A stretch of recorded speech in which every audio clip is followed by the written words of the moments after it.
بتدریج چین نے اپنی ٹیکنالوجی کو بہت امپروو بھی کیا ہے. تو اس وقت پاکستان کے پاس جو ٹیکنالوجی ہے، خصوصاً ایئر فورس کے حوالے سے اگر بات کی جائے، تو پاکستان کے پاس میراجز کا بھی سب سے بڑا فلیٹ ہے. ہمارے پاس JF-17 اور JA-10C کی شکل میں چینی طیارے بھی ہیں، اور ساتھ ہی ساتھ F-16 طیارے جو کہ امریکی طیارے ہیں وہ بھی ہے.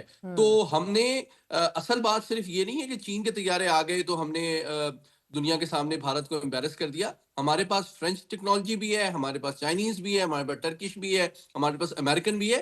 اصل بات یہ ہے کہ ہماری پلاننگ، ٹیکٹکس، اسٹریٹجی ان سے سپیریئر تھی. اینڈ آلسو ایڈیشنلی ان کو استعمال کس طرح کیا جائے. لیکن محمد علی صاحب، کیا بھارتی چیف عوامی اسٹاف کی دھمکیوں کی وجہ آپ امریکی کانگریس کی اس رپورٹ سے لنک کر رہے ہیں؟ میں ایسا نہیں سمجھتا. البتہ جو بھارت کے داخلی پولیٹیکل اور سیکیورٹی کے ڈائنامکس ہیں، میں سمجھتا ہوں کہ براہ راست ان سے اس قسم کے جو بیانات ہیں ان کو ٹریس کیا جا سکتا ہے.